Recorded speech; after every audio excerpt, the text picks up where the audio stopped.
Hey guys, Jimmy from Jimmie's Flora and Fauna, and how you doing?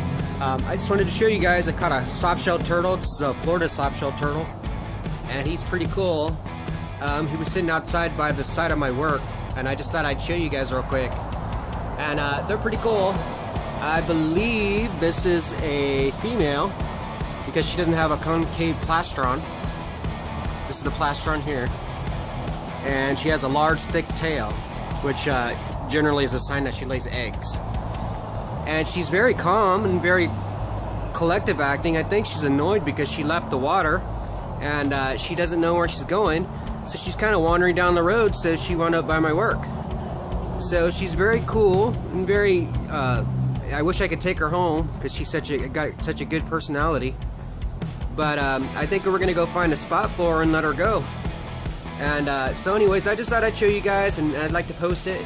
This is a Florida soft-shelled turtle, and she's not fully grown. They actually get bigger than this. She looks really big, but she's only about, I don't know, maybe a 14 inches, 15 inches, but they can actually get really, really big that I have to hold it with 2 hands. But she's still a juvenile, maybe old enough just barely to breed and lay eggs. But she looks like she's been out of the water for a while, so she looks a little stressed. So anyways, I just thought I'd show you guys. Alright, thanks guys. Have a good night. Alright guys, so today we're talking about the Florida soft-shelled turtle, or Apollon philox. And these turtles generally get about 14 inches or so. The females can get larger. Males can get up to about 6 pounds or so. The females have been known to get up to 95 pounds or so, the world record. But generally they don't get that big. I don't really recommend these for anything less than a 100-something gallon aquarium. They're super cool. They like fast-moving water, but they also are found in ponds, muddy bottoms. They prefer sand. They spend most of their time in the water, and they generally only come out to bask a little bit to kind of warm up. And their plastrons, their carcasses are actually soft, and their plastrons are soft, so they're kind of a different kind of turtle, and they have cool little beaks. Sometimes you just see their head sticking out of the sand. And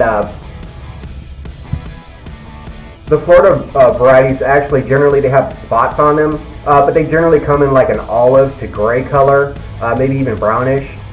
Like the spiny, the Colorado River spiny soft-shelled turtle actually has a little nose on the back of his neck, and his carpus, and he actually is a gray color, and it kind of matches the desert scenery.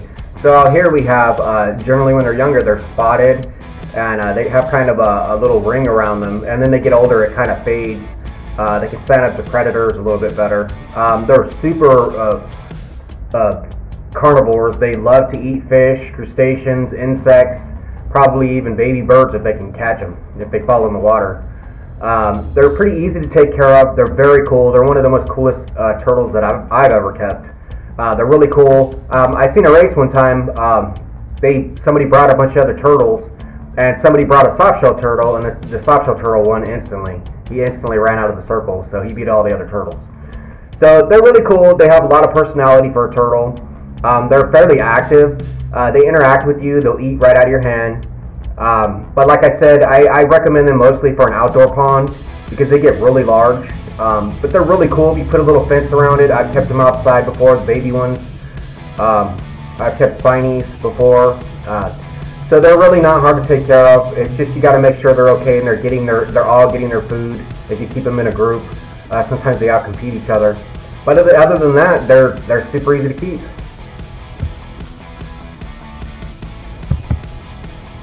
Okay, and so the males are generally smaller, but they have longer tails. And the females are larger and maybe a little bit fatter looking, and they actually have a more bulbous anus for their, so you can sex them. And their tails are shorter and stockier looking, for egg laying. Now, as far as reproduction goes, they generally lay 3 to 5 eggs, but they have been known to lay up to 30 eggs per clutch.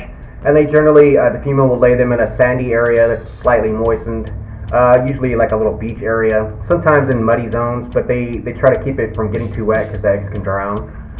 But that's the average clutch size.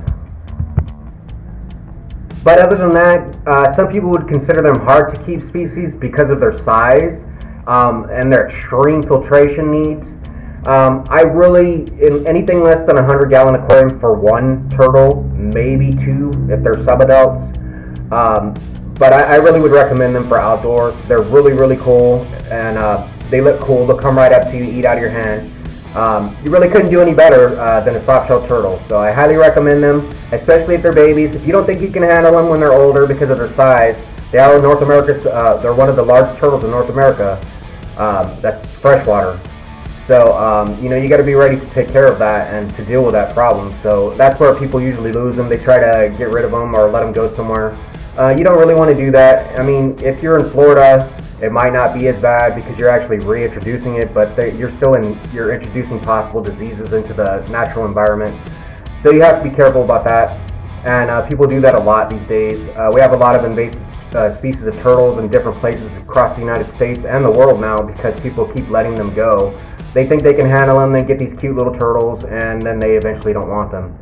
So other than that, if you're prepared to take care of them when they're older, and I really recommend them for an outdoor pond. If you like a fast, interactive turtle, they're super cool. They actually love to swim in currents, so a fast-moving pond is also cool. Even a stream system would be neat. You just have to fence it off or quarter it into a backyard with a brick wall or something like that, or a small fence.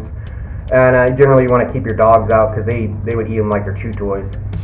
They have that soft shell. So, alright, so other than that, guys, highly recommended. Alright, have a good one. This is Jimmy's Flora and Fauna. Please subscribe to my channel. Thanks, guys.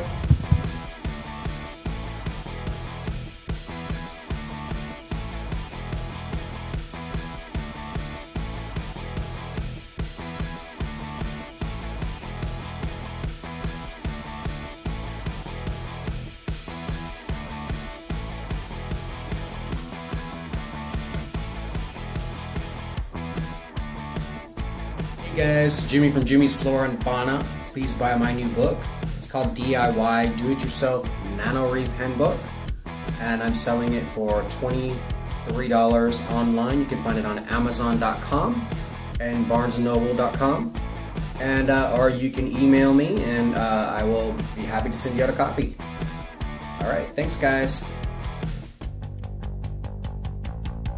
Okay, guys, that's it for now. And I hope you like my video, and please don't forget to hit that subscribe button and hit the like button. And you can also find me on Facebook, Instagram, and Twitter. And I'm under either Jimmy's Flora and Fauna or Jimmy Pearsall. Thanks, guys. That's all for now.